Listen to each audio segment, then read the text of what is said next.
Hello and welcome to the Quebber channel. I am Jason, your host, and we're on the way home now.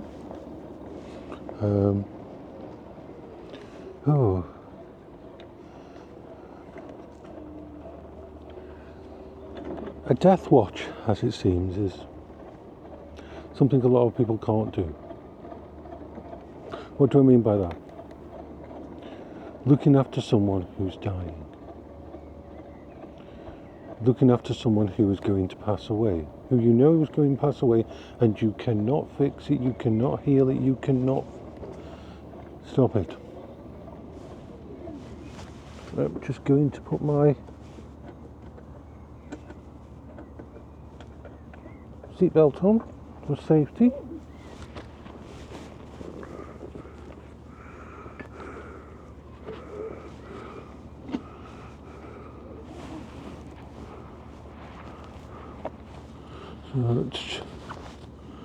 Got my gloves on as well, which I've had to remove to put on the...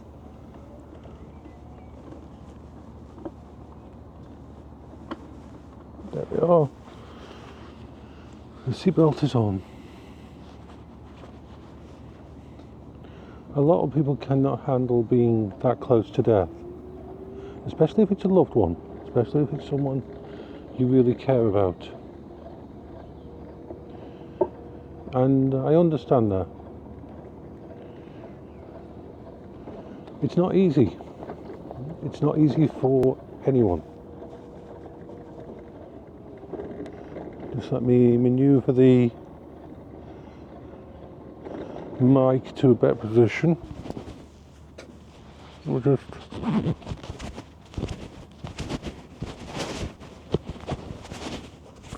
Sorry if you're going to be a few...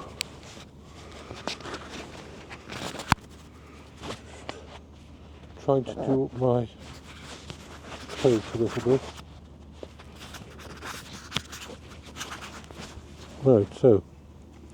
Right, okay.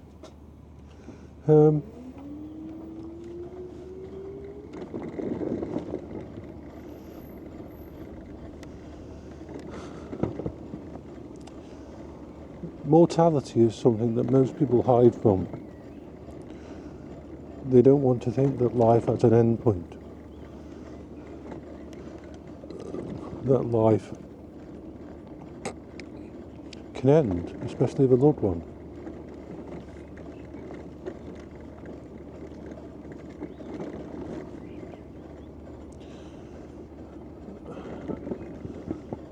Even though I've seen a lot of death in my life, friends, acquaintances, just people I met a few times, loved ones, it does not get easier.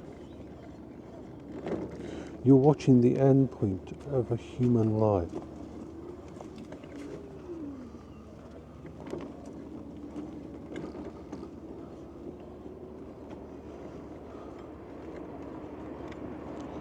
The last bits of whatever that person was. We don't know whether there's anything at the end of it. We don't. Until we end ourselves, we won't know. I like to think there is something at the end of it. I've seen enough things that I actually believe that there is something, but it doesn't define my reality.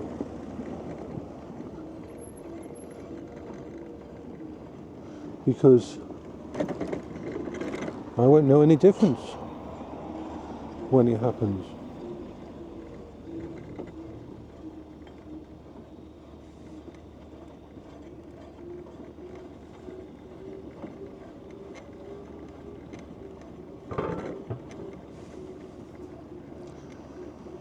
So yeah,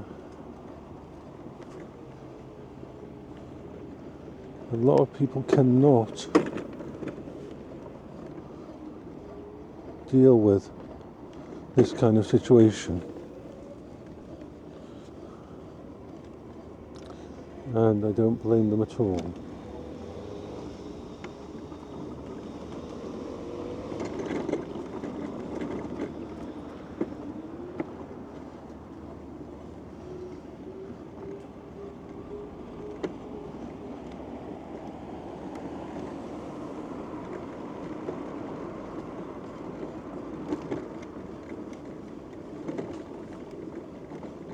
It's why people are special. It's why I will always put human beings before any amount of money, before any asset, before any equipment, before career. A human being is special. A human being has possibilities and potential and can change and can learn and can adapt. But when that life ends for whatever reason, whether it's disease, whether it's intentional death or suicide or whatever, all of that potential goes out the window. It's gone. And the world, I believe, is less for it.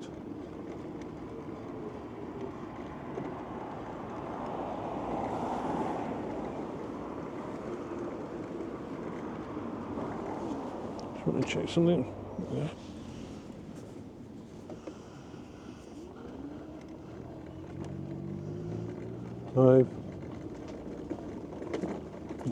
I'm quite stoic about it because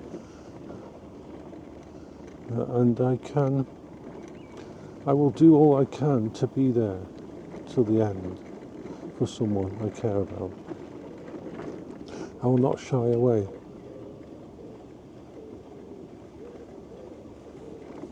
Whoever they are deserve me to be there for them. And when it's someone really important like my mum, or when it was Paola, how could I do any less? Like when Paola was about to pass away, when I entered the coronary care unit, the nurse intercepted me and said, "You can come into the room," because they knew how much I knew and everything. "You can come into the room, or while they're trying to save her, or you can go into what's called the quiet room." It's a room that all of these places have. A room where you can go and a nurse will come and sit with you while they're trying to save you or while the person is passing away. I couldn't ever go into the quiet room.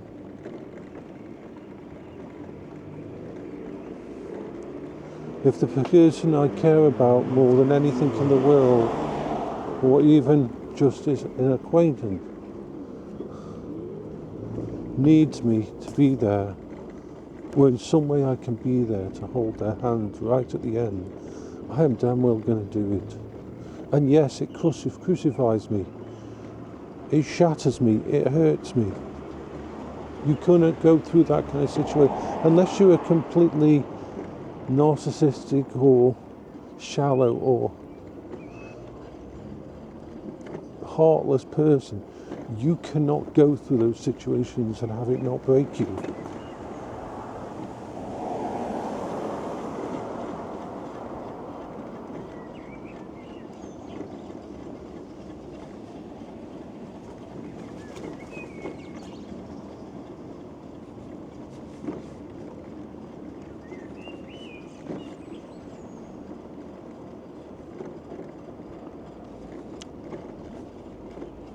So no, it's not for everyone.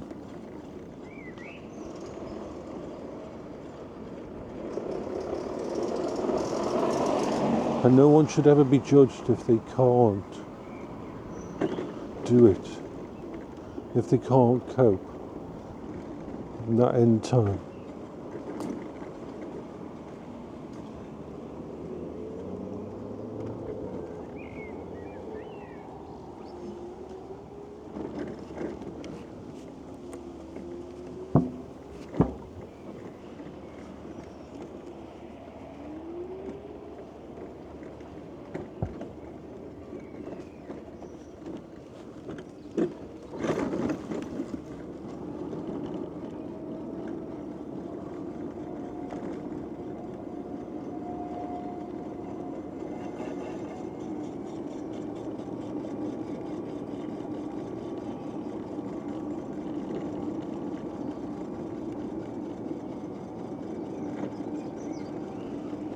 We can go up here.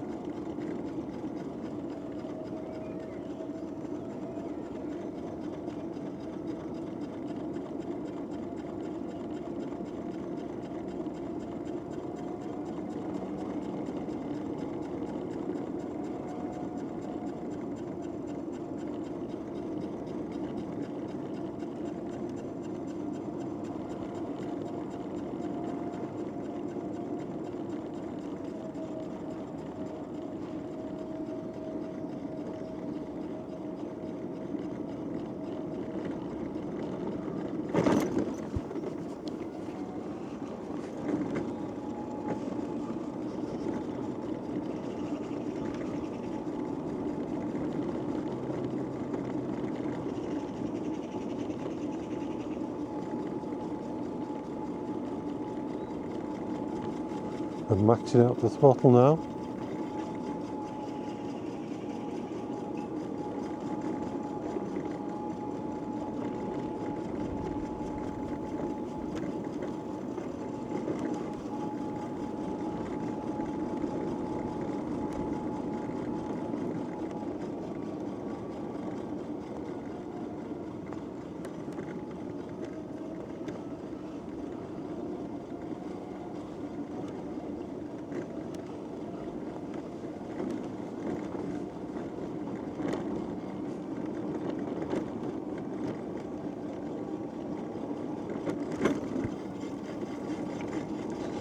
Get up the road. This is what a CAT Class 3 vehicle can do.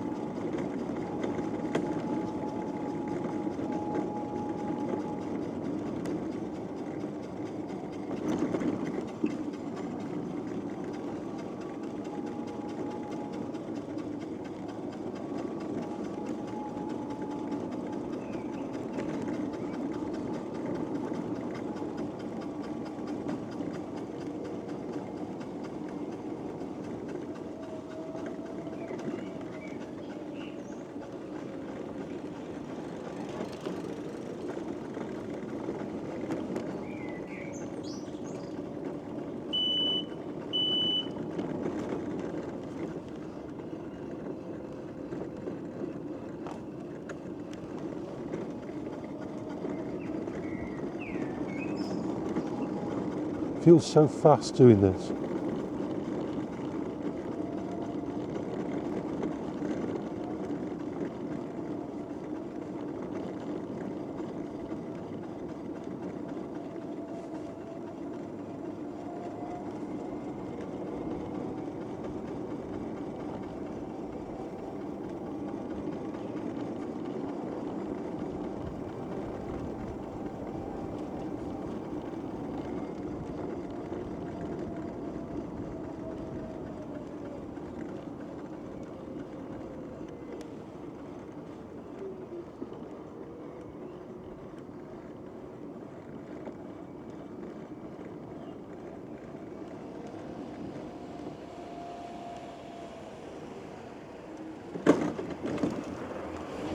Right, now we've got across there, going to turn it off super speed and turn it down to there because we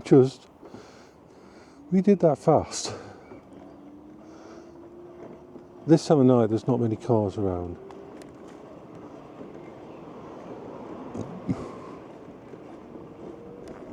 This is the wonderful thing about this vehicle.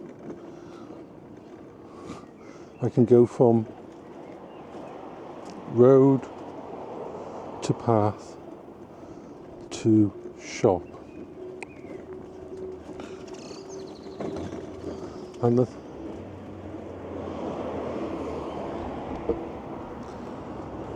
the wonderful thing is it can do all those. But the ability to go on the road like that and go as fast as I was just going is what means that this can't go on a bus or a train.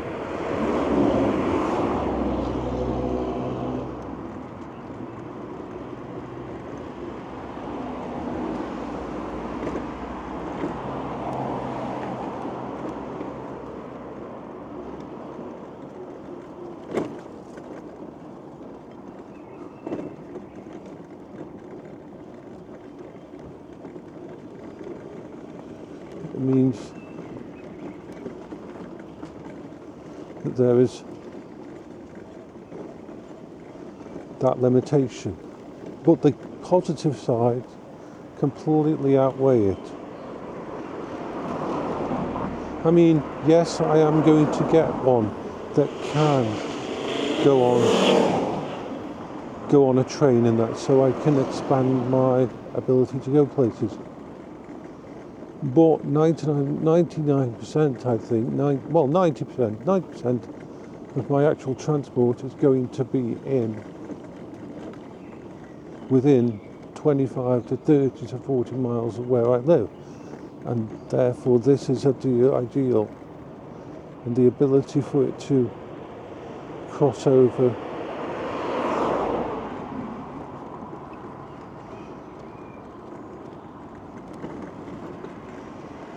between the two different things. I mean, I could go on the road. I could go on the road here if I wanted. I wouldn't, you know.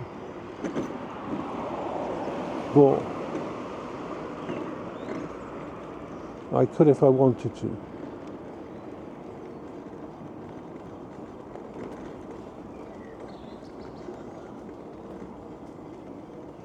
I think the suspension on one side is slightly lower than the other. I think that's why the angle of the video is always slightly to one side. It isn't just that the pavement is slanted in that.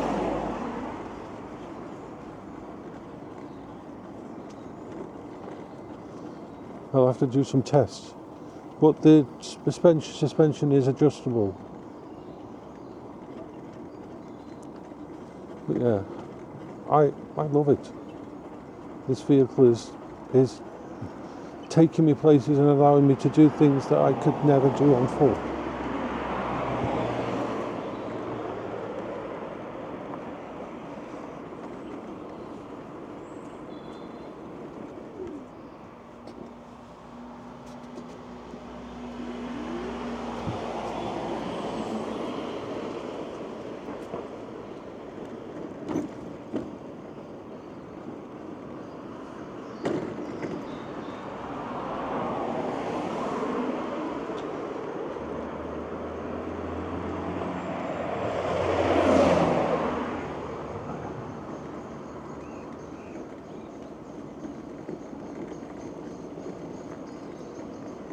I have travelled over 80 miles since I've had it less than a week, and I've less than 2 weeks and I've travelled over 80 miles. I hadn't travelled that far, even using vehicles, in the past 3-4 years. This is the difference that this has made to me.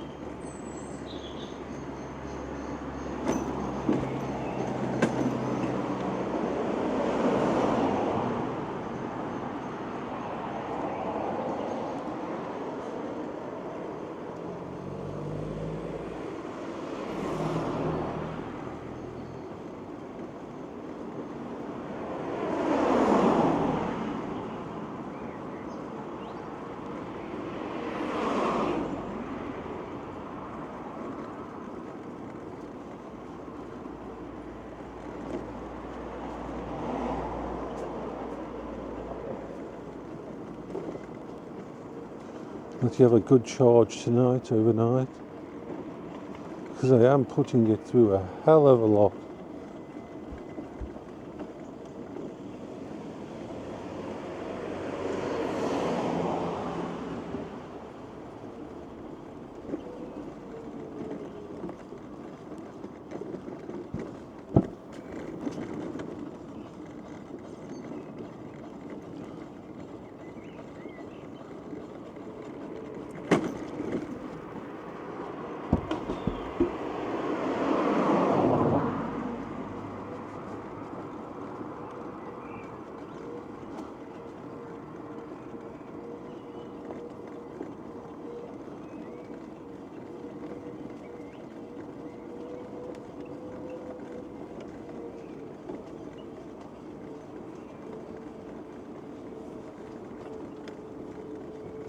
Don't know what the weather's going to be like tomorrow.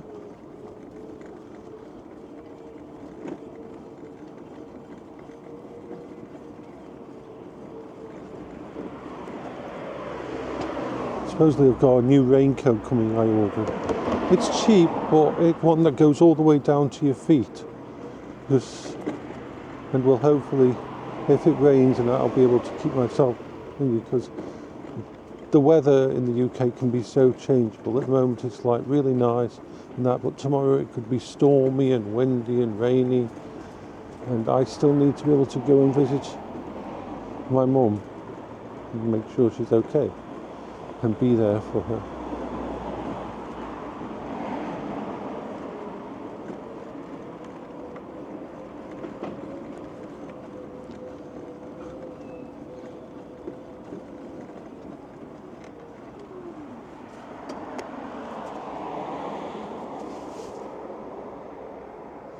Right. Well, I forgot to actually turn this off, so I don't know how close we are to the... I'm going to stop this now and do a part 2.